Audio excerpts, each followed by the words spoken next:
Salam.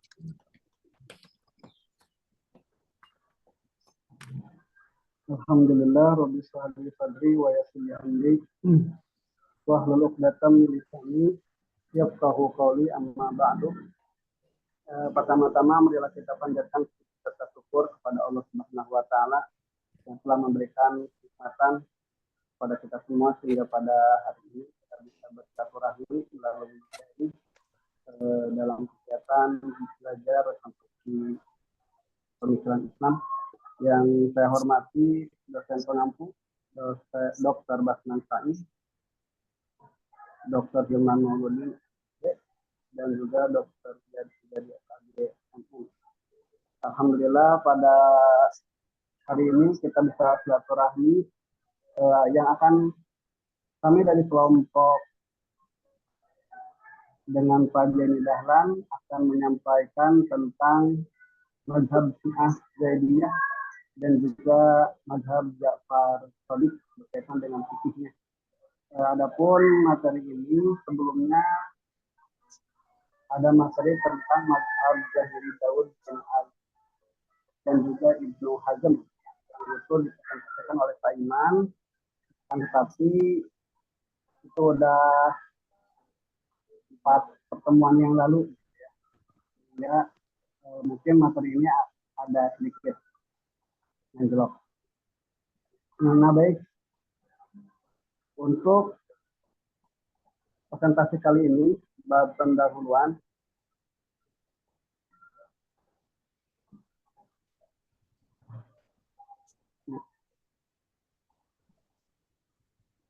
Bahwa Islam sebagai ajaran telah diturunkan ke muka bumi selama lebih dari 15 abad. Ajarannya tersebar luas, menerobos peluang dan waktu dari tanah kelahiran yaitu di Timur Tengah hingga ke daratan Asia, Eropa, Afrika, dan Amerika. Sesuai dengan prinsip Islam sebagai agama yang kontekstual atau sahihul zamanin wal makan. Terkait fikih Islam seperti yang kita kenal sekarang sebagai satu disiplin ilmu yang eksklusif dalam permasalahan hukum. Tidaklah muncul sekaligus, tapi fikih Islam berkembang secara bertahap dan periodik sampai menjadi satu disiplin ilmu yang eksklusif.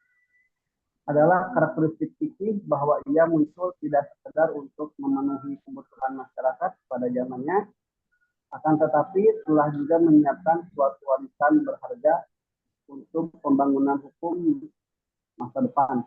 Karena fikih merupakan argumen teoritis dari ilmuwan dalam suatu jangkauannya. Di antara mazhab fikih yang berkembang di dunia ini, yang kemarin sudah dibahas, nah yang sekarang adalah salah satunya Zaidiyah dan juga Ja'fariyah. Yang nanti insya Allah kita akan bahas apa itu mazhab Zaidiyah dan juga mazhab Ja'fariyah, beserta siapa pencetus dari mazhab. Dalam sejarah perbentukan hukum oleh para fuqaha bahwa fikih itu dibagi menjadi 2. Ya. Ada yang membagi taksi hukum ke dalam 2 mazhab yang memiliki aliran yang berbeda, yaitu apa dan lihat kepada pernyataan tersebut, maka penulis tertarik untuk mengkaji terlebih dahulu mengenai mazhab Zaidiyah dan fikih mazhab Ja'fariyah.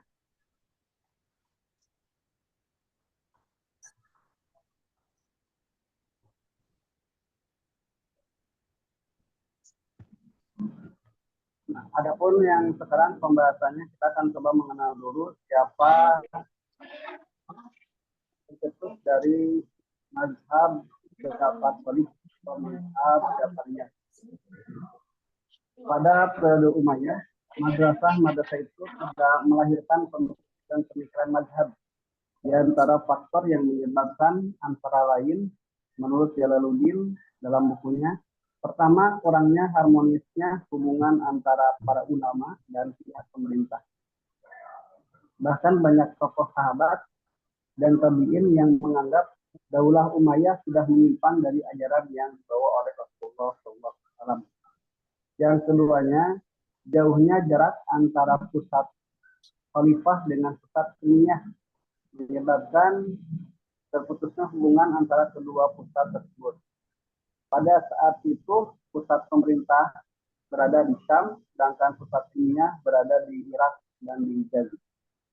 Yang ketiganya adanya politik diskriminasi yang mengistimewakan orang Arab atas orang Ajam, non-Arab, menyebabkan timbul mawali yang justru lebih banyak berada pada daerah urusan Islam. Banyak di antara mereka adalah para sarjana dalam berbagai. Karenanya, lahirnya dinasti Abbasiyah disambut antusias baik oleh Mawali maupun pengikut Ahlul Bait sejak permulaan pemerintahannya. Di antara Mawali itu adalah Abu Hanifah dan di antara Imam Ahlul Bait adalah Ja'far ibnu Muhammad. Keduanya mulai dapat mengembangkan ajaran secara lebih leluasa pada zaman dinasti Abbasiyah. Nah, karena apa? Karena relatif lebih toleran terhadap ajaran Syiah. Imam Ja'far Shadiq mendapat kebebasan, keleluasaan, dan tidak ada tekanan dari pihak pemerintah. Sehingga mereka leluasa dalam menyebarkan mazhabnya pada zaman dinasti Abbasiyah. Dan banyak sekali perawi dari kalangan mereka yang mengambil dari Imam Ja'far Shadiq.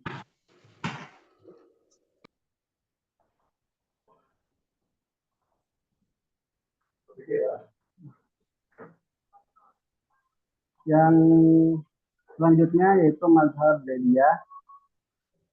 Mazhab Zaidiyah ini muncul sepeninggalan Ali Zainal Abidin. Nama kelompoknya ini diambil dari nama pemimpinnya, yaitu Zaid bin Ali Zainal Abidin bin Husain bin Ali bin Abi Thalib. Mazhab Zaidiyah ini muncul pada tahun 94 Hijriah ketika Ali Zainal Abidin wafat.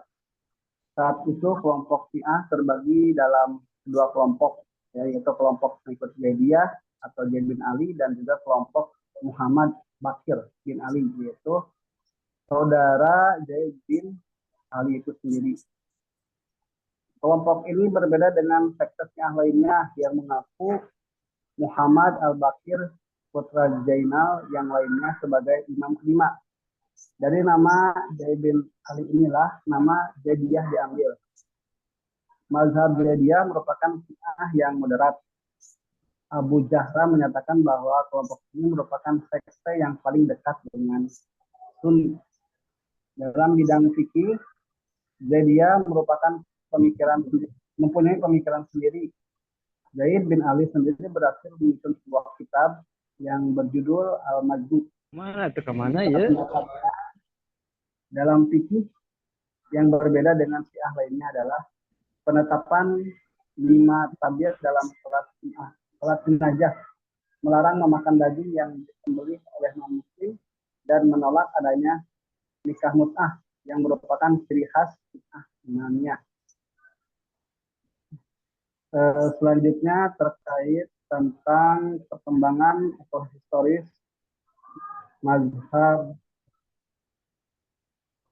Yang selanjutnya yaitu kriteria fikih mazhab Ja'fari dan juga mazhab Zaidi yang nanti akan disampaikan oleh Bapak Zaidi. Kepadanya dipersilahkan. Assalamualaikum warahmatullahi wabarakatuh. Izin Bapak dosen untuk menyampaikan kriteria fikih mazhab Ja'fariyah dan mazhab Zaidiyah. Yang pertama yaitu mazhab Ja'fariyah. Mazhab Syiah Imamiyah bisa disebut mazhab Zafari karena mereka memegang fikih mazhab Ja'fari. Salah satu mazhab fikih dalam aliran Syiah yang dirintis oleh Imam Ja'far Shadiq, yaitu imam yang keenam di kalangan Syiah, di mana fikihnya didasarkan kepada Al-Quran, hadis, dalil akal, dan ijma' menurut buku Alkitab. Kemudian sehingga ada kesan bahwa mazhab mereka dalam masalah furu' adalah mazhab Imam Ja'far Shadiq. Karena mayoritas kaum Syiah dalam masalah fikih, mayoritas mengambil dari imam ini. Sekalipun mereka juga mengambil dari para imam Ahlul Bait yang lain dan tidak pernah membeda-bedakan.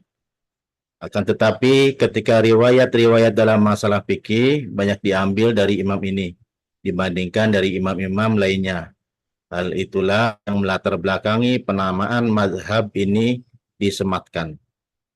kepada Imam Ja'far Shadiq. Syiah menganggap disematkan hukum Islam yang utama dan pertama ialah Al-Quran, kemudian diikuti oleh sunnah, ijma, dan akal.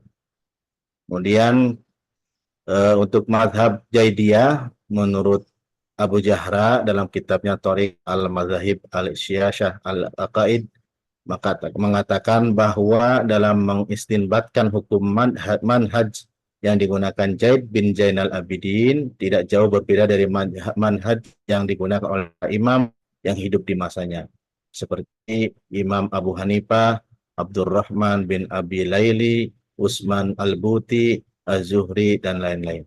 Yaitu dengan mendahulukan Al-Quran, Sunnah, Ijma, Qiyas, dan Akal. Nah, untuk kesimpulannya, berdasarkan paparan di atas, dapat ditarik kesimpulan bahwa biografi Imam Zaidiyah dan Imam Faria dapat disimpulkan bahwa keduanya merupakan tokoh sentral dalam sejarah Islam yang memberikan kontribusi besar terhadap perkembangan pemikiran dan praktik keagamaan dalam mazhab Zaidiyah dan Jafariyah. Imam Zaid bin Ali dengan dedikasi dan kepemimpinannya membentuk mazhab Zaidiyah yang menekankan pada keadilan sosial dan oposisi terhadap otoritas politik yang zalim. Sementara Imam Ja'far Shadiq, pendiri mazhab Jafariyah, menonjolkan keilmuannya dalam bidang ilmu agama dan ilmu pengetahuan, serta mendukung nilai-nilai toleransi dan penghormatan terhadap perbedaan. Itulah sedikit dari pemaparan kami tentang madhab Zaidiyah dan madhab Zafariyah. Mungkin bisa kembali ke Pak Iqbal untuk selanjutnya. Terima kasih. Wassalamualaikum warahmatullahi wabarakatuh. Waalaikumsalam warahmatullahi wabarakatuh. Baik, adapun presentasi yang bisa kami sampaikan dicukupkan sekian. Selanjutnya dipersilakan kepada para mahasiswa. Barangkali dari presentasi ada yang belum jelas ataupun ada yang mau dipertanyakan, saya buka sesi tanya jawab kepada mahasiswa. Persilakan.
Assalamualaikum warahmatullahi wabarakatuh. Waalaikumsalam warahmatullahi wabarakatuh. Mohon Pak Cini dan Pak Iqbal boleh bertanya Pak, kita membuka diskusi pada pagi hari ini. Ya, boleh sekali Pak. Alhamdulillahirrahmanirrahim. Yang kami hormati dosen pengampu rekonstruksi pemikiran pendidikan Islam, Bapak Dr. Hilman Mauludin. Alhamdulillah pada hari ini kita bisa kembali berkumpul kelompok ini. Terima kasih atas penyampaian materi yang telah disampaikan mengenai fikih Imam Ja'far Shadiq dan juga dengan Imam Ja'far dan Imam apa Pak? Zaidiyah, Imam Ya, Imam Zaid. Ya. Oke, yang ingin saya tanyakan sambil diskusikan ini tentang Imam Ja'far Shadiq, Bapak. Jadi dalam pemikiran Imam Ja'far Shadiq dalam bidang fikih itu apakah memang sudah familiar di Indonesia itu Pak? Jadi yang pertama, pemikiran apa yang memang familiar di kita yang berhubungan dengan fikihnya Imam Ja'far Shadiq. Terus yang kedua, Imam Ja'far, bagaimana sih pandangan dari Sunni dan Syiah mengenai Imam Ja'far Shadiq? Kalau dalam Syiah, Imam Ja'far Shadiq itu kan merupakan imam-imam dalam Syiah. Dan di sini, terutama di kalangan para habaib, itu menjadikan Imam Ja'far Shadiq itu sebagai salah satu dari keturunan dari Rasulullah. Nah ini yang ingin saya tanyakan, bagaimana perspektif antara Sunni dan Syiah mengenai Imam Ja'far Shadiq? Apakah ada titik pertemuan antara Sunni dan Syiah mengenai sosok Imam Ja'far Shadiq ini? Terima kasih. Terima kasih Pak Awal. Pak Iqbal, semuanya mau ditampung dulu ataupun langsung dijawab? Nanti akan ditambahkan ataupun diperkuat oleh Bapak Dokter. Izin langsung jawab aja berarti Pak ya. Baik, terima kasih kepada Pak Awal. Mungkin saya akan menjawab dulu yang pertanyaan yang kedua, bagaimana para mazhab Sunni ya, tentang Ja'far Shadiq, ya, bahwa kita ketahui bahwa Ja'far Shadiq ini adalah guru dari para mazhab Sunni, ya, salah satunya Pak Imam Hanafi, ya, dan juga Imam Malik, ya, bahwa Imam Malik dan Imam Hanafi itu langsung berguru kepada Ja'far Shadiq, Pak. Ya. Terus Imam Syafi'i berguru kepada Imam Malik dan Imam Hambali juga berguru. Jadi keempat-empatnya ini yang saya baca bahwa mazhab Sunni ini bergurunya langsung ke Ja'far Shadiq gitu Pak. Dari Imam Malik dan Imam Hanafi gitu Pak. Jadi adapun keilmuannya sebenarnya mah dari presentasi tadi juga yang disampaikan oleh Pak Zaini bahwa mazhab Ja'fari ini lebih dekat ya dengan mazhab Sunni ya, karena pemikiran-pemikirannya hampir sama gitu. Jadi terkait tentang mazhab Sunni ya kepada Ja'far Shadiq, dulunya mereka belajar kepada Ja'far Shadiq gitu Pak. Akan tetapi di masa dinasti Umayyah lah yang pada masa itu ya pemikiran-pemikiran Imam Ja'far ini ya dianggap oleh pemerintah saat itu ya tidak sesuai dengan keinginan mereka ya. Sehingga banyak dari pemikiran-pemikiran Ja'far Shadiq ini disesatkan, dan juga yang saya baca bahwa pada masa itu juga para pengikut-pengikutnya juga banyak tertahan dinasti Umayyah itu sendiri. Sehingga yang kita kenal saat ini bahwa mazhab Ja'fari itu ya mazhab yang dikategorikan ya menyimpang gitu ya, karena dari hasutan dari pemerintah itu sendiri. Adapun dari biografi yang tadi disampaikan bahwa sosok dari Imam Ja'far Shadiq ada sosok yang baik, ya, terus sosok yang cendekiawan, pemikir juga. Jadi banyak tokoh-tokoh yang murid-muridnya itu adalah berguru kepada Ja'far Shadiq. Nah, mungkin itu Pak yang dapat saya sampaikan. Selanjutnya Pak Jenny nomor untuk ini ya, pertanyaan nomor 1 ya Pak Awal. Mohon izin Bapak Dokter, untuk sebetulnya untuk biografi Imam Ja'far Shadiq, sebetulnya kan beliau salah satu ahli bait ya. Menurut historis, Al-Imam Ja'far Shadiq itu dilahirkan pada tahun 80 Hijriah dan wafat kurang lebih tahun 148 Hijriah. Kurang lebih usianya pada waktu itu 68 tahun. Ia lahir dan meninggal serta dikuburkan dipakai di Madinah ya. Dengan cara bagaimana? Yaitu dengan cara diracuni beliau itu dan dibunuh ya, melalui kalau tidak salah ini sih ya informasinya yang saya baca itu oleh Al-Mansur ya, upaya rahasia. Ya, Al-Imam Ja'far Shadiq sebetulnya termasuk generasi tabi'in, jadi tidak langsung ketemu dengan Rasulullah. Ya, namun beliau bertemu dengan sahabat eh, Anas bin Malik, salah satu sahabat Rasul, dan beliau itu salah satu putra Al-Imam Muhammad Al-Baqir, putra Ali Zainal Abidin, ya. Jadi cicitnya Sayyidina Ali karramallahu wajhah. Ya, beliau itu semenjak kecil diasuh oleh kakeknya, yaitu Ali Zainal Abidin. Kemudian setelah Syekh Zainal Abidin meninggal, diasuh oleh ayahnya Muhammad Al-Baqir, dan beliau itu dididik, dibentuk wawasannya, mentalnya oleh ayahandanya. Kemudian apa namanya tuh, sifat zuhud, takwa dan qanaahnya itu mirip sekali dengan ayahnya yaitu Muhammad Al-Baqir. Namun di samping itu ternyata Al-Imam Ja'far Shadiq itu bukan hanya menguasai tentang bidang ilmu agama saja, namun pengetahuan-pengetahuan umum ya beliau juga menguasainya. Salah satunya yang belajar kepada beliau itu yaitu yang tadi disampaikan oleh Pak Iqbal, yaitu salah satunya yaitu Al-Imam Abu Hanifah, Al-Imam Malik ya, dan yang lainnya. Banyak sekali murid-murid beliau, salah satunya ilmu-ilmu pengetahuan yang beliau kuasai itu di bidang kimia, fisika, farmasi, kedokteran, juga astronomi.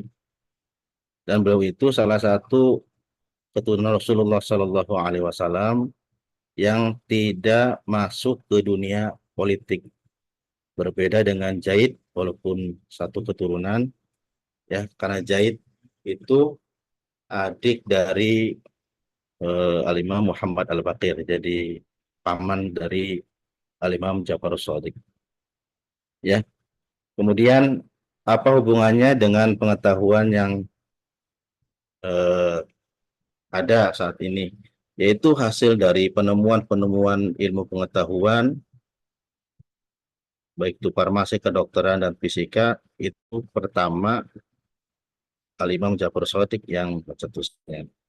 Dan untuk ilmu-ilmu fikih juga, beliau apa namanya membuat karangan kitab, yaitu apa namanya itu kitab A'yan al-Syiah ya, yang dimana perawinya itu kurang lebih 4.000 perawi terpercaya dari hadis hadis Rasulullah. Dan pada saat itu Al-Imam Ja'far Shadiq sebagai ulama terkemuka pada zamannya, sebagai rujukan para ulama-ulama pada saat itu ya. Jadi Al-Imam Ja'far Shadiq itu salah satu ulama Syiah terkemuka. Mungkin itu ya yang bisa kami sampaikan. Terima kasih. Baik Pak, terima kasih.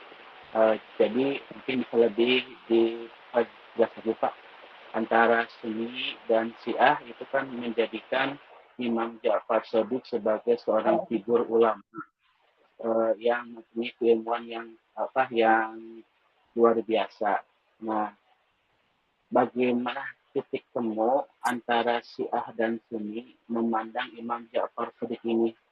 Apakah hanya sebagai ulama atau mungkin ada faktor lain Pak? Gitu Pak. Jadi antara Sunni dan Syiah dalam memandang perspektif Imam Ja'far Shadiq ini, apakah sebagai ulama atau mungkin sebagai imam titik temunya?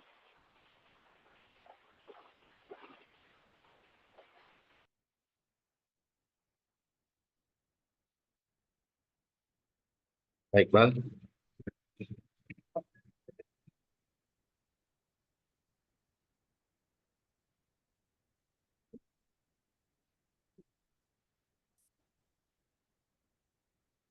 Untuk menjawab pertanyaan dari Pak Awal, sebetulnya Al-Imam Jafarus Shadiq itu lahir pemikirannya pada zaman Daulah Abbasiyah. Namun ketika zaman Daulah Umayyah itu, beliau itu tidak leluasa, tidak bebas untuk menyampaikan pemikirannya karena Ahlul Bait itu dalam kondisi penekanan dari pemerintahan Daulah Umayyah. Sehingga menurut Ahlul Bait bahwasanya Al-Imam Ja'far Shadiq itu salah satu Al-Imam Al-Fadil dari segi keturunan, yaitu kategori sebagai Al-Imam, berikut Al-Ulama. Jadi yang pertama itu sebagai dilihat dari keturunannya sebagai imam, dan tentu saja sebagai ulama. Itu mungkin Pak Awal yang bisa saya sampaikan.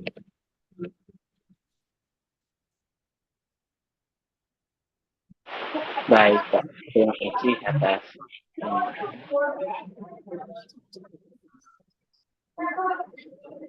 Silakan untuk yang lain Bapak dan Ibu yang nanti akan diakhiri penguatan oleh Bapak Dr. Buiman.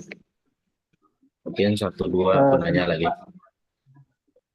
Sedikit menambahkan, betul Siap, silakan. Berkaitan dengan pertanyaan Pak Awal bahwa baik para imam di Syiah maupun para imam di Sunni juga betul-betul mengetahui bahwa Ja'far Shadiq ini adalah ulama terkemuka, ya, sehingga dari mereka juga banyak yang menimba ilmu kepadanya, dan juga para Sunni dan juga Syiah juga mempercayai bahwa Ja'far Shadiq ini adalah pemimpin ataupun pendiri dari mazhab Ja'fari yang memang mazhab Ja'fari ini yang lebih banyak pengikutnya, ya, ataupun istilahnya mazhab imamiyah gitu ya. Jadi betul bahwa kedua mazhab Syiah dan Sunni ini menganggap bahwa Ja'fari ini adalah tokoh ulama dan juga tokoh pemimpin, seperti itu Pak. Betul dikatakan oleh Pak Zaini.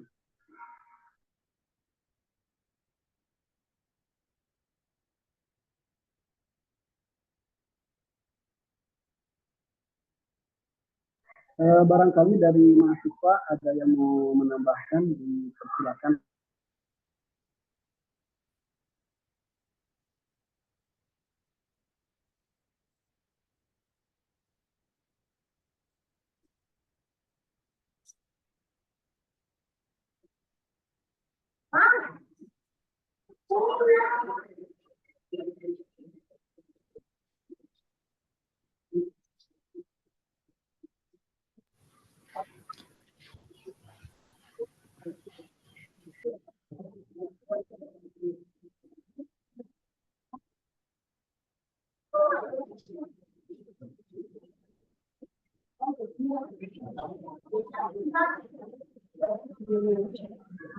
Bagaimana teman-teman mahasiswa, ada yang mau ditanyakan?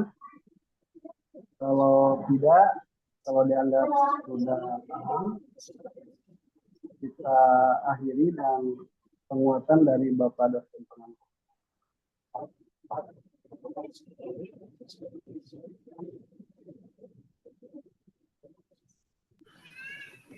Bismillahirrahmanirrahim. Assalamualaikum warahmatullahi wabarakatuh. Waalaikumsalam. Pak Jaini dan kawan-kawan, ada pertanyaan sedikit dari saya berkenaan dengan keyakinan dan juga praktek dalam bermuamalah, mungkin fikih mereka ya. Salah satunya adalah di antara ini kan Syiah itu kan ada yang mempraktikkan nikah mut'ah gitu ya, dengan berbagai macamnya seperti itu. Nah, kemudian yang saya tanyakan di sini adalah bagaimana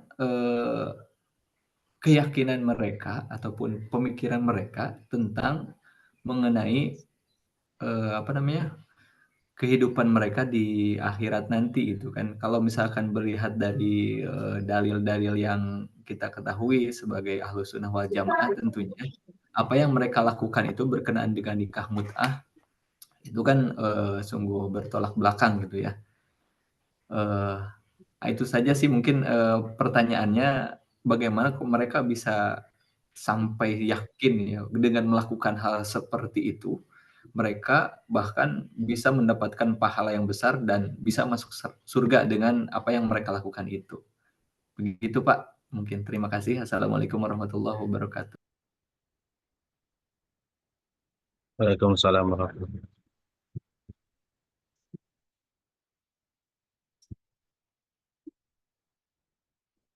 Untuk menanggapi pertanyaan dari Pak Heri, mungkin sedikit saya akan apa namanya ya, menguraikan sedikit saja bahwasanya untuk kriteria fikih mazhab Jafariyah itu sumber hukumnya cuma ada Al-Quran, hadis, dalil akal, dan ijma.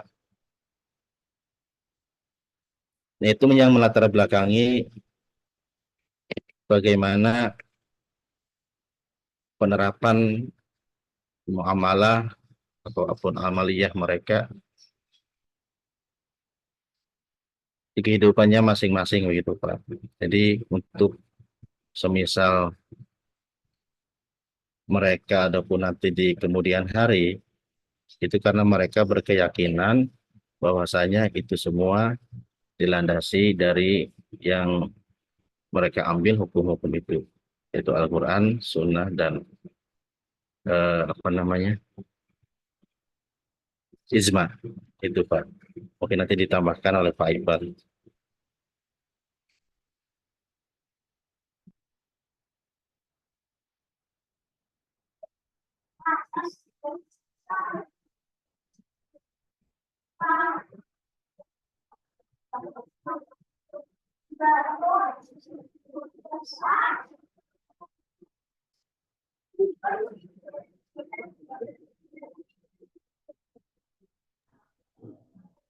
Terima kasih kepada Pak Ferry atas pertanyaannya.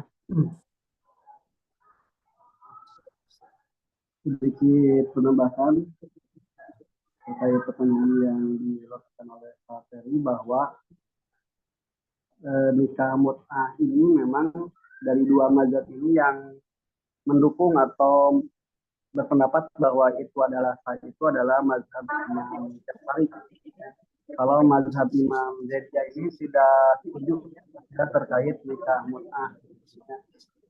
Adapun landasan nikah mut'ah menurut mazhab Jafari itu merujuk pada Al-Quran dan hadis yang mereka lontarkan itu tentang surat An-Nisa ayat 24 tentang memampatkan istri dan memberi mahar, dan juga hadis dari Ahlul Bait juga dijadikan dasar hukum di mana Imam Ja'far Shadiq dan imam-imam lainnya memberikan penjelasan dan persetujuan terhadap praktek ini, sehingga ketika Imam Ja'far Shadiq berpendapat bahwa ini adalah salah satu yang diperbolehkan, maka para pengikutnya juga mengakui bahwa itu adalah hukum yang memang diperbolehkan, ya, karena dari pemikiran mereka bahwa imamlah yang menjadi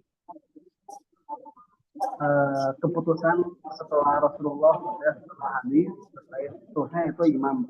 Itu sehingga ketika para pengikut dan mazhab Imam Ja'far Shadiq ini memahami bahwa nikah mut'ah ini adalah sah, maka mereka juga melakukannya. Adapun mazhab-mazhab yang lain juga tidak menyetujuinya. Adapun bagaimana nanti pertanggung jawabannya di akhirat, Mungkin forumnya nanti silakan didiskusikan gitu Pak ya, karena belum bisa membaca sampai bagaimana nanti di akhirat seperti apa gitu. Adapun yang saya pahami bahwa nikah itu harus permanen gitu ya, gak boleh jangka waktu gitu. Adapun memang menurut Jafar Sodik itu sendiri bahwa nikah mut'ah itu nikah yang diperbolehkan dengan syarat bahwa walinya juga ada gitu. Yang jadi permasalahan itu adalah kawin kontraknya gitu, ada kontraknya karena memang di sejarahnya bagi mereka itu adalah diperbolehkannya nikah mut'ah itu tidak semata-mata dalam kondisi yang merdeka gitu. Yang mereka lakukan nikah mut'ah itu dalam kondisi darurat sehingga mereka juga dalam kondisi darurat mereka melakukan nikah mut'ah. Baik, dari yang lain barangkali ada Mungkin Pak Iqbal ini sedikit ya, ada referensi ini. Nah untuk Syiah, sebetulnya Syiah itu menganggap sunnah itu sebagai sumber utama yang kedua. Jadi Syiah tetap berpegang pada dua sumber pokok ini serta menggunakan akal dalam menggali hukum-hukumnya. Dengan demikian terdapat sedikit perbedaan antara Sunni dan Syiah dalam menetapkan suatu hukum. Tadi diantaranya seperti ketika yang disampaikan pertanyaan itu dari Pak Beri memandang hukum nikah mut'ah ya. Menurut Syiah nikah mut'ah boleh. Hal itu sendiri yang mengatakan hal itu Rasulullah sendiri yang mengatakan. Adapun pengharaman nikah mut'ah itu dari sahabat Umar.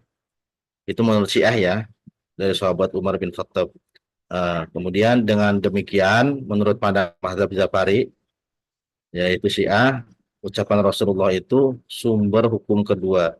Jadi lebih berhak untuk dipegangi daripada ucapan sahabat Umar. Soalnya sunnah menurut madhab Zafari itu adalah ucapan, tindakan, dan pembenaran melalui diamnya Nabi Shallallahu Alaihi Wasallam para maksum itu ya. Itu mungkin tambahan dari saya Pak Iqbal untuk Pak Ferry. Jadi merujuk kepada sunnah Rasulullah Shallallahu Alaihi Wasallam ya bagaimana Syiah itu membolehkan hukum nikah mut'ah itu ya menurut versinya Syiah Jabariyah. Dan adapun untuk nanti bagaimana di akhirat itu kan mereka Jabar itu mengambil sumber hukum tentunya dan hukum itu kan dari sunnah Rasulullah Sallallahu Alaihi Wasallam. Itu ya mungkin salah itu sih kembali lagi kepada masing-masing orangnya. Itu saja Pak Iqbal untuk penambahannya. Terima kasih.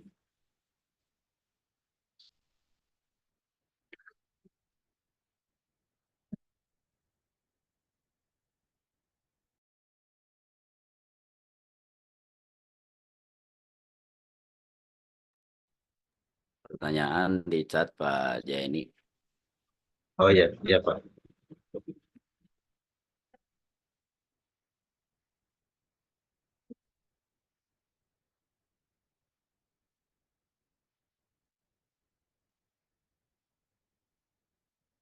Ada lagi pertanyaan satu dari Pak Wawan Setiawan. Pertanyaannya adalah, ada banyak hal yang tersebar di masyarakat yang dialamatkan kepada komunitas Syiah, seperti rukun iman dan rukun Islamnya berbeda. Syahadatnya berbeda dengan umat Islam umumnya. Orang Syiah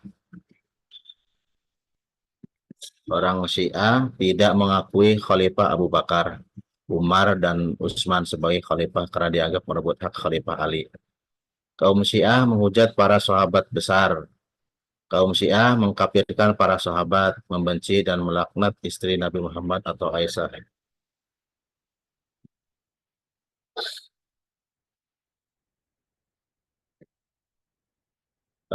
Kemudian Tuduhan lainnya menghalalkan nikah mut'ah sama dengan legalisasi pelacuran. Taqiyah sama dengan kemunafikan. Orang Syiah tidak melaksanakan sholat Jumat. Sholatnya 3 waktu. Wahyu mestinya turun kepada Ali karena Jibril berkhianat sehingga wahyu jatuh kepada Nabi. Syiah menuhankan Ali. Nikah mut'ah boleh dengan anak kecil, menyebutkan Husain lebih besar dari Tuhan. Pertanyaannya, apakah itu semua sebagai tuduhan atau fitnah atau yang sebenarnya? Jika itu benar, apakah mereka dianggap sebagai aliran sesat yang harus diingatkan? Terima kasih untuk Pak Wawan yang telah bertanya begitu banyaknya, dan kita juga alhamdulillah mendapatkan pencerahan ya. Mungkin Pak Iqbal mau menyampaikan jawaban dari Pak Wawan.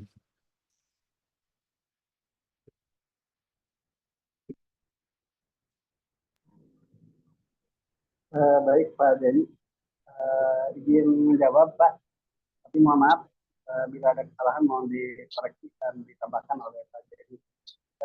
Mengenai isu-isu terkait Syiah, ya memang betul di Syiah ini banyak isu-isu atau hujatan-hujatan terkait yang disampaikan oleh Bapak Wawan di atas, gitu ya.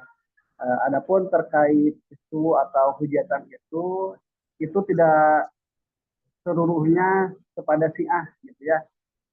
Kalau menurut sejarahnya bahwa Syiah ini ada yang disebut dengan Syiah moderat, ya, yang saya sampaikan bahwa Zaidiyah juga termasuk kelompok Syiah moderat, gitu ya.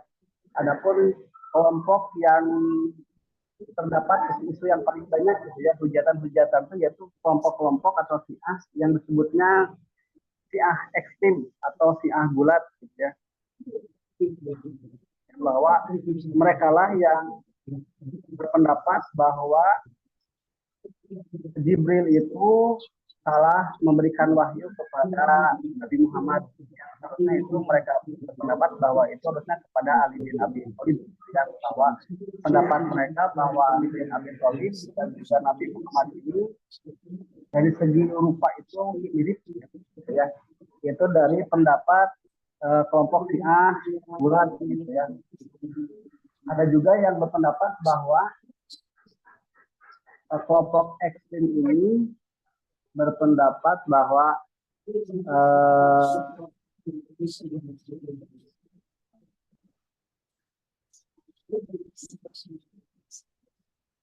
intinya bahwa tuduhan-tuduhan memang betul seperti itu Pak, ya, bahwa tuduhan-tuduhan itu dirujukan kepada Syiah, adapun tidak seluruhnya dituduhkan kepada Syiah, gitu. Karena Syiah itu terbagi ada dua, ada Syiah ekstrim atau bulat dan juga ada Syiah moderat. Nah, terkait Syiah moderat ini termasuk Syiah Zaidiyah Pak, bahwa Syiah Zaidiyah ini berbeda dengan Syiah bulat yang menganggap bahwa Jibril ini salah menurunkan wahyu, ya, bahwa kelompok Zaidiyah ini menganggap beserta Ja'far Shadiq menganggap bahwa Abu Bakar, Utsman, Ali itu adalah khalifah, gitu, ya, menganggap akan tetapi memang dari segi keyakinannya Ali, gitu, tetapi tidak menjadi sebuah makar, gitu ya, maka terus menjadi benci, enggak, gitu, disebutkan moderat. Mereka menerima pendapat-pendapat, gitu ya, terus meyakini bahwa ada khalifah Abu Bakar, Utsman, Ali, gitu. Adapun Syiah yang bulat itu betul-betul menganggap bahwa Ali lah yang berhak, gitu ya, menjadi khalifah, gitu ya. Dan betul bahwa di dalam sejarah bahwa mazhab Syiah yang bulat ini membenci para sahabat, ya, terus membenci para istrinya. Terus terkait pertanyaan apakah mereka dianggap sebagai aliran sesat, ya, untuk sesat menyesatkan mungkin bagi mereka mah, gitu ya, bagi mazhab mereka mah atau yang meyakini itu tidak sesat gitu ya, karena pemikiran mereka gitu ya. Adapun bagi kita gitu ya, bagi kelompok Ahlus Sunnah wal Jamaah, tentu gitu ya, itu adalah sebuah pemikiran yang mungkin disebutnya salah gitu Pak. Untuk sesat menyesatkan mungkin pendapat saya gitu ya, tergantung kita meyakininya seperti apa gitu ya. Kalau bagi kelompok yang itu ya tidak sesat gitu ya. Bagi kita kelompok Sunni ya itu bisa dikatakan sesat karena bertolak belakang gitu ya, bahwa ya kita yakini itu bahwa Abu Bakar, Utsman, Ali gitu ya, dan Umar itu adalah khalifah yang harus kita yakini gitu. Dan juga terkait nikah mut'ah, betul bahwa kita sebagai Ahlus Sunnah wal Jamaah gitu, kita menolak nikah mut'ah. Bagi mereka itu hal yang memang sah gitu. Jadi bagi mereka itu tidak sesat, bagi kita mungkin dikategorikan karena berbeda keyakinan, pemikiran itu dikategorikan sesat. Kepada Pak Jenny dipersilakan. Iya. Ya, terima kasih Pak Iqbal. Ini menambahkan saja untuk pertanyaan Pak Wan mengenai tentang pelimpahan kepemimpinan pasca Rasulullah SAW wafat.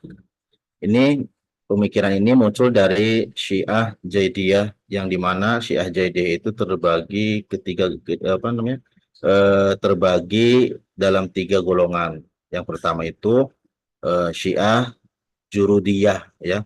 Mereka merupakan pengikut dari Abi Jarud, ya, bin Abi Jiyad, murid dari Syiah Jaidiyah atau Al-Imam Jaidiyah. Menurut kalangan ini bahwa Nabi sebelum sepeninggalannya telah mengemukakan sifat imam. Jadi Rasulullah itu sebelum wafat menyampaikan inilah sifat-sifat imam ataupun penerus beliau. Menurut mereka ini, menurut kelompok Syiah Jurudiyah itu, mereka yaitu sifat-sifat tersebut merupakan sifat-sifat yang melekat pada diri Ali. Nah, ini bahwasanya Abu Bakar, Umar, Utsman itu tidak termasuk dalam kategori memiliki sifat-sifat imam. Jadi menurut mereka itu sifat tersebut terdapat pada Imam Ali. Akan tetapi menurut mereka, ini menurut Syiah Jurudiyah itu, umat muslim pada saat itu, ya, dikala itu tidak mengetahui sifat tersebut dan juga tidak berusaha mencarinya, sehingga kemudian kekhalifahan itu jatuh ke tangan Abu Bakar. Maka menurut mereka ini, menurut Syiah Jurudiyah itu,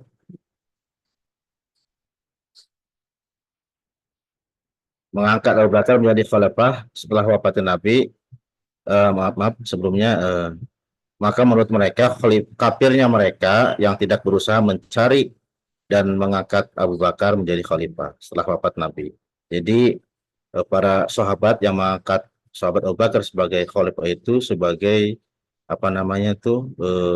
kekafiran, ya. Melihat hal tersebut, Syiah Jurudiyah dikatakan sudah menyimpang dari pendapat yang dikemukakan oleh Zain bin Ali sendiri. Kemudian yang keduanya, kelompok Zaidiyah, yang kedua yaitu Syiah Sulaimiyah. Mereka adalah pengikut Sulaiman bin Jarir. Menurut mereka, imamah harus diputuskan dengan cara musyawarah. Nah, ini beda lagi, ya. Nah, oleh karena itu, Abu Bakar dan Umar berhak atas imamah karena dipilih berdasarkan ijtihad para sahabat. Namun demikian, ijtihadnya salah karena ada Ali bin Abi Thalib, Imam Al-Mafdul, sah walaupun ada Imam Al-Afdal. Jadi Al-Imamu Ali itu yaitu predikatnya yaitu Imam Al-Mafdul, sedangkan sahabat Abu Bakar itu Imam Al-Afdal, ya. Kemudian menurut Syiah Sulaimiyah itu, sedangkan sahabat Utsman itu kafir karena perbuatannya. Jadi menyelang-nyelang antara sahabat Abu Bakar dan sahabat Ali. Begitu juga dengan Aisyah, Jubair, dan Tolha menurut Syiah Sulaimiyah. Dan yang ketiga, Syiah Salihiyah dan Buturiyah adalah pengikut Al-Hasan bin Salim bin Hay, sedangkan Buturiyah pengikut Kasir al-Nawa al-Abtur. Walaupun tokohnya 2 orang, namun mereka satu madhab karena pendapat mereka sama, pendapat mereka tentang imamah sama seperti pendapat Sulaimiyah. Bedanya mereka tawakuf tentang Utsman. Mereka tidak memberikan pendapatnya apakah Utsman itu mukmin atau kafir. Itu mungkin ya seputar tentang pengangkatan sahabat Abu Bakar, Utsman dan Ali. Perihal apa namanya sahabat Ali itu sebagai al-imamul mafdul, sedangkan sahabat Abu Bakar itu al-imamul afdol. Jadi lebih utama sahabat Ali, yang mana sifat-sifat yang dikemukakan oleh Rasulullah itu terdapat pada sahabat Ali. Allah alam, terima kasih.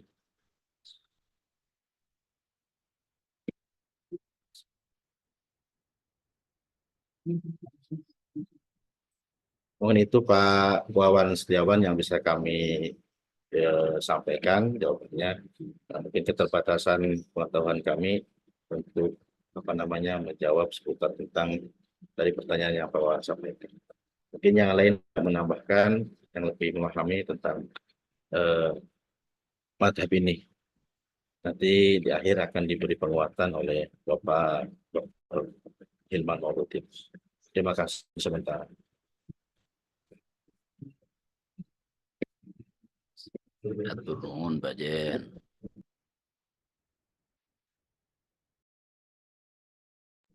Langsung lapor.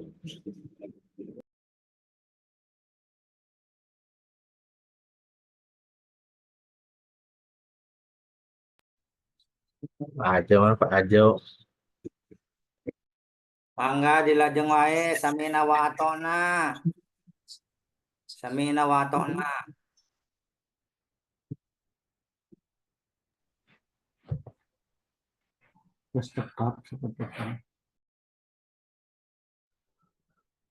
Baik,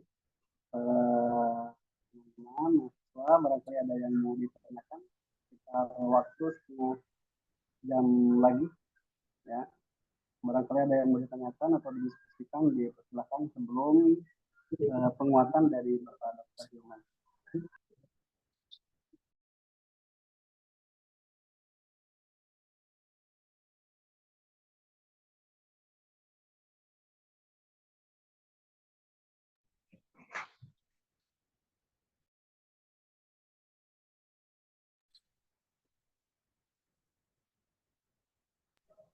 Apakah sudah dianggap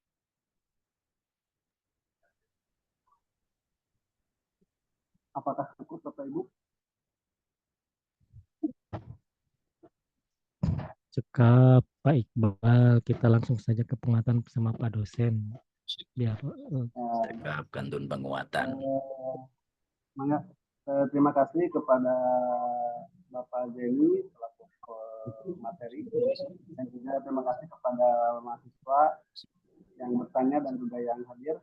Baik, untuk selanjutnya yaitu penguatan dari Bapak dosen kita, Bapak Hilman Mauludin, terkait tentang fikih mazhab Zaidiyah dan juga fikih mazhab Ja'fari, kepadanya dipersilakan.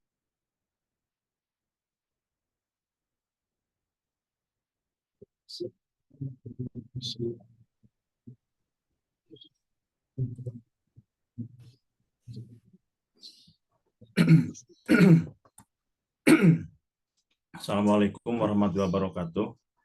Amin ya Allah. Waalaikumsalam warahmatullahi wabarakatuh. Bismillahirrahmanirrahim. Alhamdulillahirabbil alamin. Wassalatu wassalamu ala asrofil anbiya wal mursalin wa ala alihi wa ashabihi ajmain amma ba'du. Terima kasih kepada Posma, penanggung jawab, pemakalah juga seluruh mahasiswa atau mahasiswi yang hadir pada pagi ini pada mata kuliah rekonstruksi pemikiran Islam. Tema kita pagi ini cukup menarik.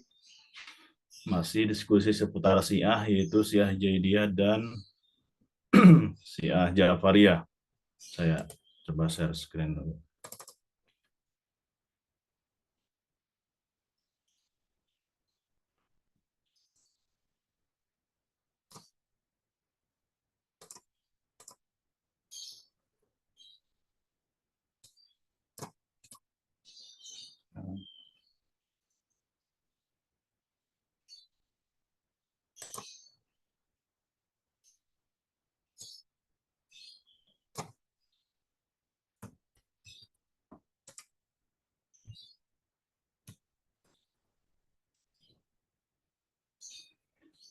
Jadi sebagaimana kita ketahui bersama bahwa Syiah Jaidiyah ialah salah satu sekte atau paham di dalam Syiah yang dinisbatkan kepada Zaid bin Ali Zainal Abidin atau imam kelima pada hierarki Imam Jaidiyah. Nah, nanti Jafariyah adalah imam keenam. Urutannya kira-kira begitu dari literatur yang beberapa kita baca.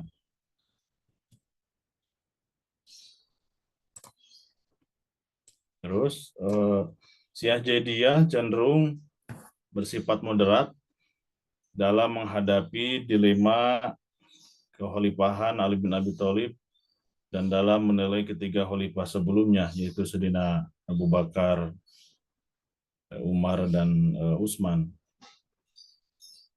Jadi konsep imamah dari Jaidiyah ini cenderung rasional. Terus ajaran-ajaran pada umumnya identik dengan ajaran Ahlus Sunnah, yaitu di dalam Istinbatul Hukmi, Syiah Jaidiyah menggunakan selain Quran dan Sunnah, itu menggunakan ijma dan qiyas. Selanjutnya, menurut Syiah Jaidiyah, bahwa seorang imam itu tidak ditentukan secara eksplisit oleh Nabi.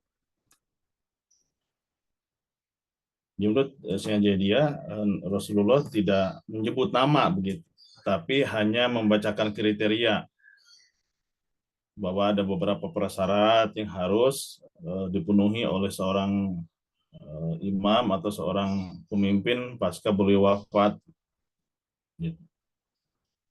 Nah, kebetulan mungkin di antara sifat-sifat yang dimiliki oleh Sayyidina Ali ada beberapa kriteria yang disebutkan tersebut gitu. Jadi ini cenderung istilahnya cenderung lebih akomodatif dengan kelompok Sunni yang mana mengakui kekhalifahan Sayyidina Abu Bakar, Umar, dan Sayyidina Utsman. Selanjutnya imam ke-6 adalah Imam Ja'far Shadiq. Beliau lahir di Madinah dari seorang ibu bernama Farwah binti Qasim bin Muhammad bin Abu Bakar As-Siddiq. Beliau adalah seorang ulama besar, tadi juga dikutip oleh Pemakalah dan beberapa yang menyampaikan. Beliau adalah seorang ahli ilmu fikih, filsafat, tasawuf, kimia, bahkan kedokteran. Jadi ulama terdahulu itu tidak parsial antara agama dengan sains, dengan ilmu umum. Di Indonesia ini mulai dipisahkan waktu Senok Horjono, orang di orientalis yang berusaha memisahkan antara agama dengan ilmu umum. Ya jadilah gitu dipisahkan antara sekolah agama, sekolah umum. Ulama terdahulu kan sangat komprehensif. Beliau seorang mujtahid yang ahli di bidang ilmu fikih, bahkan tadi juga disinggung oleh Pemakalah. Beliau guru dari dua ulama besar, yaitu Imam Hanafi dan Imam Maliki. Di dalam dunia filsafat, beliau terkenal seorang filosof yang sangat populer, bahkan seorang guru dari Syekh Wasil bin Atha, pendiri dari aliran teologi Mu'tazilah. Dalam ilmu sufi, beliau adalah seorang guru dari silsilah sanad sufi hampir ke seluruh tarekat yang mutabaroh.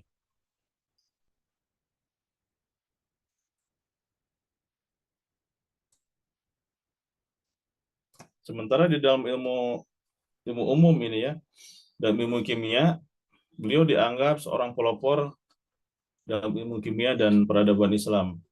Salah seorang murid beliau yang terkenal adalah Sejabir bin Hayyan, ahli kimia dan kedokteran Islam. Mungkin anak-anak Gen Z tidak begitu banyak yang kenal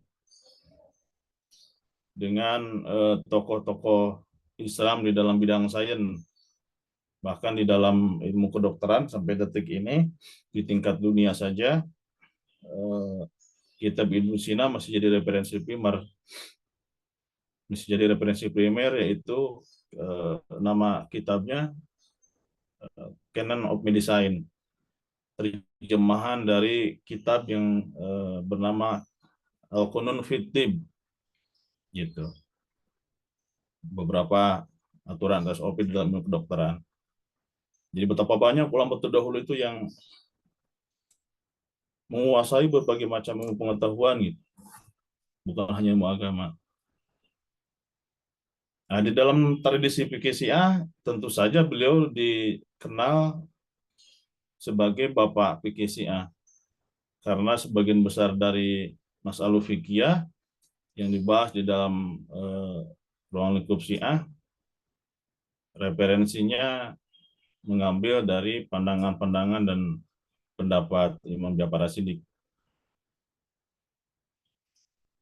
Kenapa? Apakah imam yang lain atau ulama lain di Syiah tidak dikutip?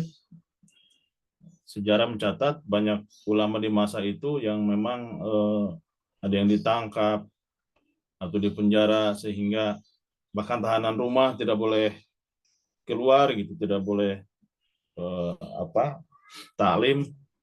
Nah, kebetulan di masa itu Imam Ja'far As-Shadiq yang diberikan ruang supaya berhubungan lebih jauh dengan kaum muslimin, sehingga beliau bisa mengajarkan banyak hal, gitu. Selain daripada fikih, tadi ada tasawuf, juga ada ilmu kimia dan lain sebagainya. Nah, jadi kisah ini kita bisa menggarisbawahi bahwa apa sih yang menyebabkan begitu perpecahan sangat sengit dari dulu sampai sekarang? Satu saja, masalah politik.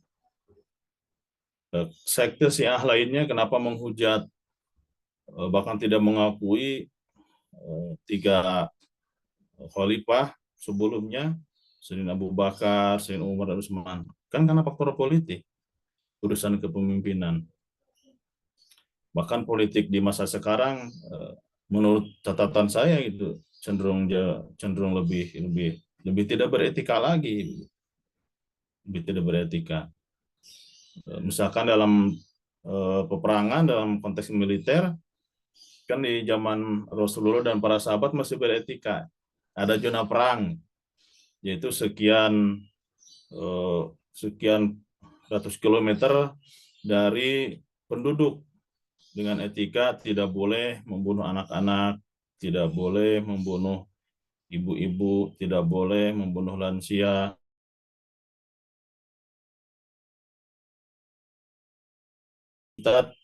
Tanaman, terus hewan, dan lain sebagainya, sehingga ada zona perang. Dan ada masa-masa yang harus dihormati, itu bulan Ramadan kan tidak dilaksanakan perang. Kalau sekarang kan sudah nggak ada lagi etika. Bahkan warga sipil seringkali dijadikan korban, gitu, dijadikan sandera dan lain sebagainya. Ya, kehidupan sudah begitu jauh. Sudah 14 abad jarak kita dengan Rasulullah sudah terlampau jauh. Dulu saja di zaman para sahabat yang mana masih dan sempat dididik bertemu dengan Rasulullah, tapi karena faktor politik jadilah perpecahan, kan, 2 kelompok besar atau 2 madhab besar. Kalau 2 sekte ini bersatu, Sunni Syiah, maka umat Islam punya kekuatan yang sangat luar biasa menurut saya, punya daya tawar tinggi. Tapi ya tadi, gitu, karena faktor politik pada akhirnya menurut ini yang layak adalah seseorang yang dia kagumi, menurut kelompok ini juga demikian, menurut kelompok ini juga si A, si B, si C, terus 10 hizbim bima ladayhim farihun, bahasa Al-Quran, kan. Dan sampai sekarang kan jauh lebih parah. Jauh lebih parah. Pemilihan bupati, bahkan pemilihan kepala desa saja orang rela bacok-bacokan, padahal sama-sama umat Islam, bukan orang lain. Ya, artinya dengan sesama umat Islam saja sudah melepaskan nilai-nilai etika dan moral, itu apalagi dengan agama lain, kan begitu logikanya. Jadi memang politik kita ini sekarang sudah bebas nilai. Maka ya kita para dai, daiyah,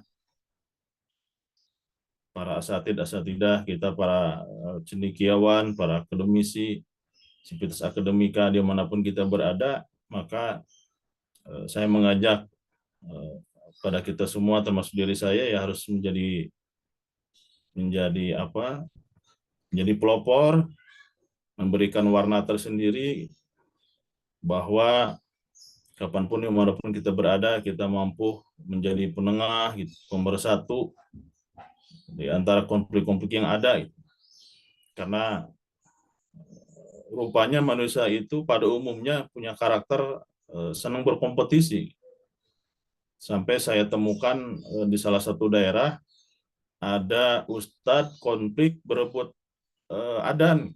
Sampai saya tanya dua-duanya, bapak-bapak ini adan dibayar enggak? Enggak. Tuh, kata saya alasan berkonflik itu apa?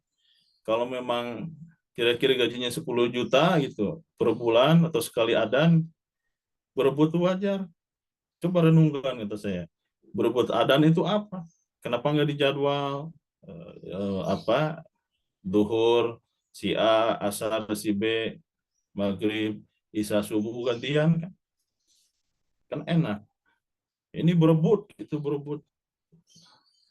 Mereka juga bingung memperebutkan apa. Jadi mungkin dari kasus-kasus seperti ini saya mengambil hipotesa bahwa pada umumnya manusia itu senang berkompetisi, senang berlomba dalam hal apapun. Kalau ada hal penting tidak bisa diperebutkan, kadang-kadang hal tidak penting diperebutkan. Gitu. Dulu waktu saya kuliah di UIN Bandung, saya kasih rata tuh semua. Dari madhab apapun, dari aliran apapun, jadi imam sholat. Daripada debat kusir, masalah fikih kan, masalah furu'iyah, udah pokoknya siapa yang jadi imam, lakukan sesuai keyakinan masing-masing. Jadi subuh itu kadang ada kunut, kadang tidak, tergantung keyakinan si imamnya. Awalnya bagus itu kan terjadi persatuan, tapi ada variabel yang tidak saya prediksi. Ada kritik dari masyarakat, kata masyarakat, masjid kampus sekarang nggak jelas warna, kadang kunut, kadang enggak. Tapi kan itu resiko dari sebuah persatuan, resiko dari sebuah saling menghargai itu di dalam melaksanakan keyakinan kita beragama. Toh kita tidak pernah tahu kan siapa di antara kita yang Allah terima ibadahnya kan. Ya bisa jadi orang lain gitu yang kita anggap kita anggap tidak lebih alim dari kita misalkan kan gitu. Dan kita juga tidak ada jaminan gitu di ibadah kita diterima oleh Allah. Kita kan hanya melaksanakan kewajiban, berharap, berdoa. Semoga Allah menerima amal ibadah kita.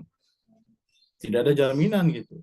Sementara ada kesombongan sebesar dzarrah, sebesar atom saja, Allah tidak suka.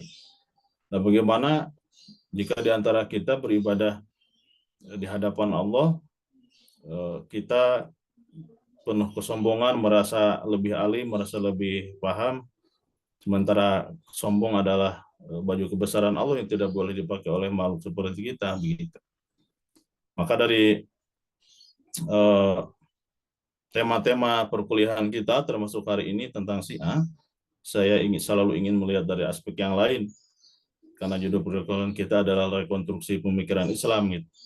Bukan pemikiran dalam Islam, tapi rekonstruksi. Artinya kita mengkonstruksi ulang atau rethinking, memikirkan kembali kenapa konflik ini terjadi, faktor-faktor apa yang menyebabkan konflik, bagaimana konflik ini bisa diminimalisir, bahkan bisa dihilangkan, apa saja yang dibutuhkan, gitu, variabel apa saja yang dibutuhkan, sehingga secara perlahan tapi pasti gitu, ya minimal di antara ruang lingkup terkecil saja di masyarakat, satu RT, satu RW, satu komplek, satu desa, satu kecamatan, bukan dari hal-hal terkecil, sehingga terjadi saling memahami, saling menghargai, ya, supaya kita sama-sama bisa melaksanakan ibadah kita dengan baik begitu.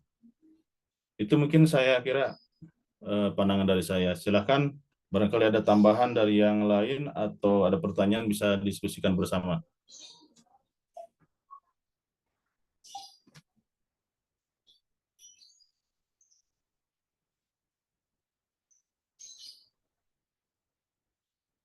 Silakan Bapak-bapak, Ibu-ibu.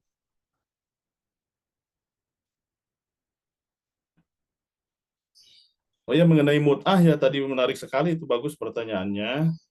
Itu kan dulu sejarahnya di masa perang. Dari referensi yang saya baca,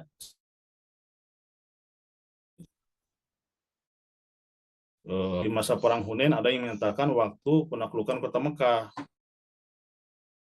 Gitu. Tapi itu pasca Futuh Mekah, Nabi melarangnya sudah dinasah. Tapi hadis-hadisnya saya tahrij di Maktabah Samilah tidak ditemukan semuanya begitu. Hadis-hadis mut'ah itu bahwa pernah diperbolehkan lalu dilarang, itu kan yang jadi referensi Sayyidina Umar bin Khattab.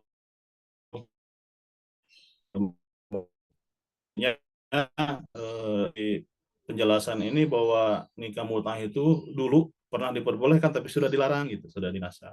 Meskipun redaksi tentang penjelasan ini saya tahrij hadisnya tidak keluar semuanya begitu.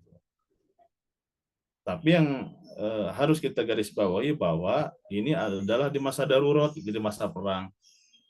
Karena jauh mungkin dari keluarga, dan di penjelasan referensi itu dilakukan oleh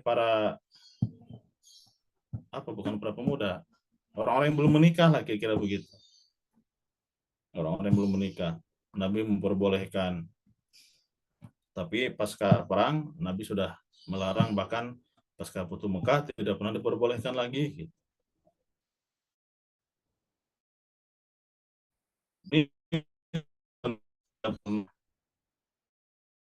Nikah mut'ah. Gimana Pak? Itu ada kelompok tertentu ya, nggak apa-apa itu mereka. Yang penting kalau kita nggak setuju, kita jangan lakuin gitu. Masalah akidah ini sampai akhir zaman juga debat kusir nggak akan selesai. Kalau kita memaksakan kehendak atau pendapat kita kepada orang itu, sampai kita misalkan debat kusir dengan seseorang yang punya paham tertentu, sampai dalil dia habis juga nggak akan berubah. Itu pernah terjadi dalam pengalaman hidup saya. Saya pernah debat dengan seseorang, mungkin kira-kira tahun 2007-2006. Dia pun barangkali ada ayat yang bisa saya pelajari, itu ayat berapa, atau hadis, riwayat siapa yang bisa saya mutol bahasa saya. Bukan nggak boleh kita sombong. Sampai habis itu referensi dia. Sampai keluar kalimat penutup dari dia, Kang, saya terus terang jujur, ya hari ini saya debat sama Akang kalah, tapi nggak akan berubah keyakinan saya, kata dia.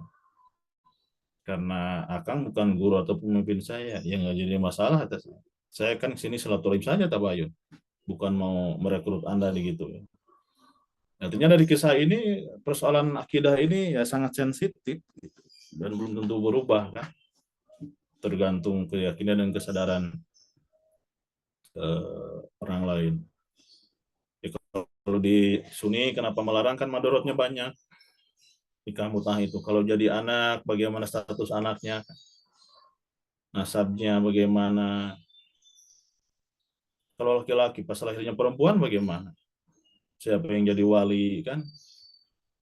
Terus masalah nafkah bagaimana. Jadi banyak para ulama di Sunni mempertimbangkan aspek-aspek maslahat madorotnya, sehingga Sunni menetapkan tidak setuju dengan nikah mut'ah. Ya kalau di beberapa kelompok Syiah masih dipakai, ya kita hargai, silakan. Mungkin punya referensi sendiri, gitu, punya keyakinan sendiri, nggak apa-apa. Gitu. Silakan sebelum kita tutup, barangkali ada tambahan atau pertanyaan.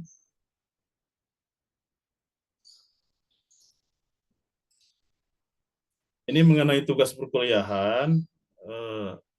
Kemarin saya diskusi sama Pak Yadi. Kalau bisa pertemuannya akan datang itu 2 pemakalah gitu, supaya cepat selesai karena diharapkan ada jeda, itu ada waktu sebelum UAS.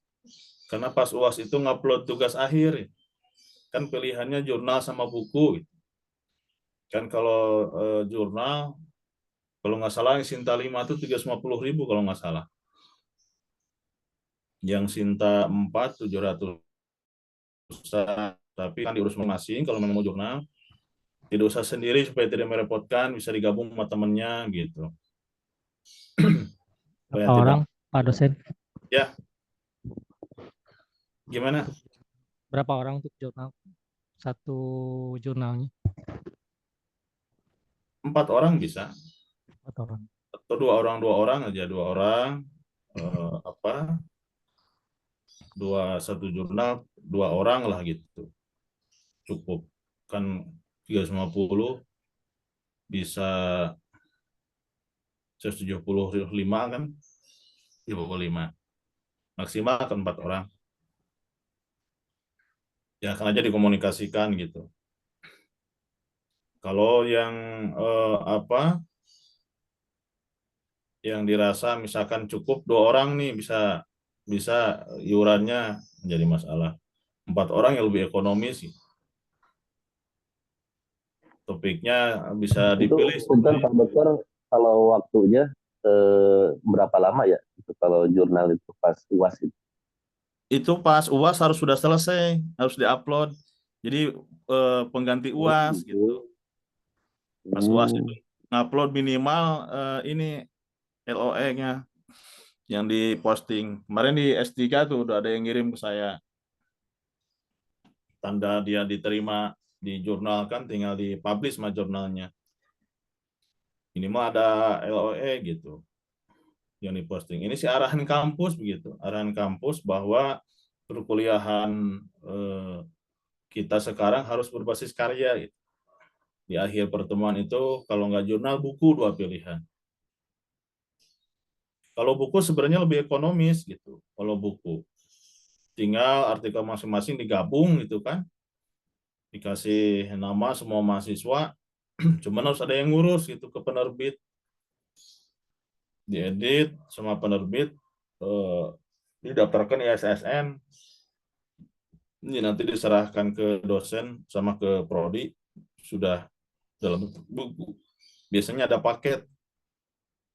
Misalkan ada tuh paket 10 biasanya menerbitkan buku. Jadi pas kita bayar tuh all in one dikasih paket. Tinggal dipilih itu silakan.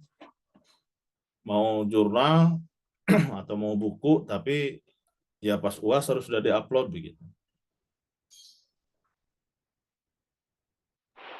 Bapak, untuk jurnal harus Sinta 5 atau ada batas minimal ya Pak? Itu udah paling nadir, dan paling bawah. Kemarin di S3 Sinta 4. Kalau dosen nulis jurnal itu minimal Sinta 2. Iya. Ini Pak mau konfirmasi ya. Ini kan untuk di Litera, sekarang kan pertemuan ke-10 ya Pak ya. Nah, UAS itu kan di jadwal di sini tanggal 13 Juli Bapak. Nah, berarti sebelum UAS itu mesti sudah terbit untuk jurnal. Betul.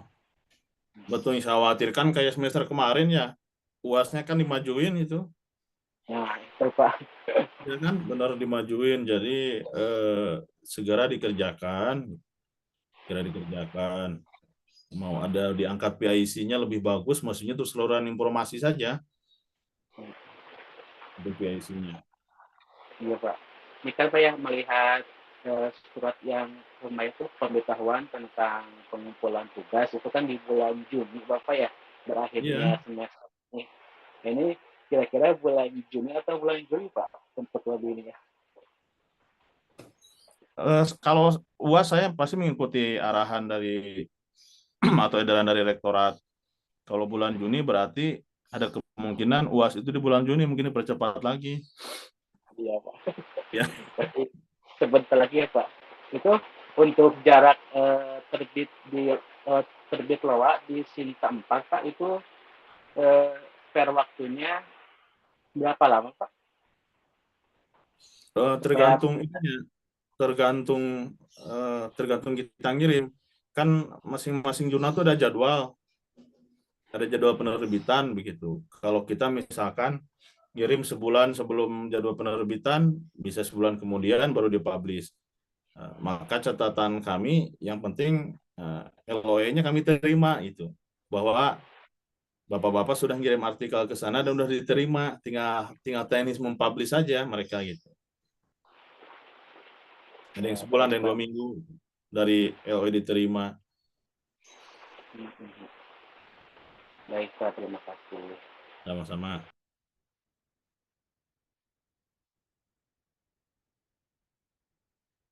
Ada lagi mau disampaikan? Ini Pak dosen mau tanya, dulu Buya pernah mengatakan bahwa untuk mahasiswa S2 PAI bisa untuk jurnalnya di Anida. Nah, kalau Anida ini masuk pada kriteria Sinta 1 sampai berapa gitu, Pak dosen? Di mana? Diterbitkan di mana? Anida. Oh, masuk di Masuk Anida. ya, berarti boleh di Anida juga ya, Pak Di dosen? Anida boleh. Anida boleh. Langsung saja komunikasi sama operatornya kan, sama adminnya. Yang penting kami terima buktinya saja. Kenapa Pak tidak mengordinir? Jangan sampai ada asumsi, wah ini dosen ngoles. Ngoles itu nyari komisi. Jadi kita nggak mau ada anggapan-anggapan seperti itu. Ya sudahlah, kita terima bukti gitu. Silakan mahasiswa langsung berurusan dengan jurnal relasi masing-masing gitu.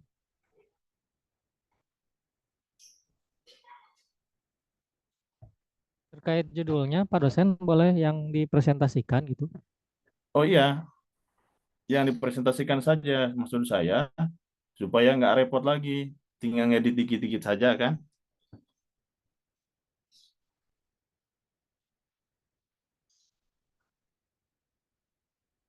Per kelompok bagus tuh kan ada 2 orang. Iya bagus begitu Pak Dokter.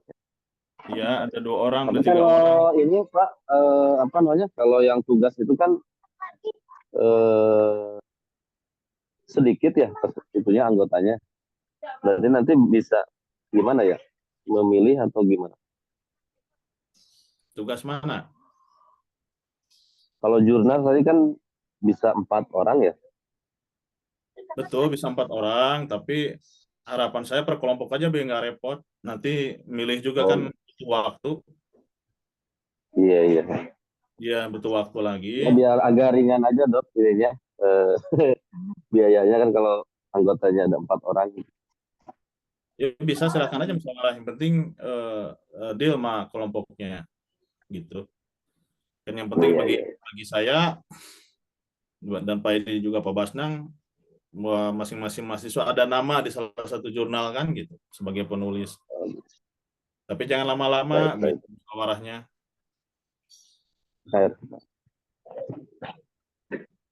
Jangan sampai pas UAS nanti yang diupload surat keterangan. Mohon waktu, kami masih musyawarah. Ditandatangan oleh seluruh mahasiswa. Nah itu tidak kami harapkan gitu. Surat keterangan sedang musyawarah kan sampai 2 bulan. Masya Allah. Silakan berhubung waktu, mungkin Bapak Ibu kalau nggak ada kita tutup saja ya. Kurang lebihnya mohon maaf. Yang benar hanya datang dari Allah, yang salah hanya datang dari kekurangan saya selaku manusia biasa. Mudah-mudahan Allah mengampuni dan merahmati kita semua. Pak Basna nggak ada ya? Takut ada masuk dosen yang lain nggak ada? Nggak ada Pak dosen. Oh iya. Ada. Baik, wallahumma fiqil kami thorik. Wassalamualaikum warahmatullahi wabarakatuh. Waalaikumsalam warahmatullahi wabarakatuh. Atur nuhun Pak Dokter. Kami sedayana tur nuhun.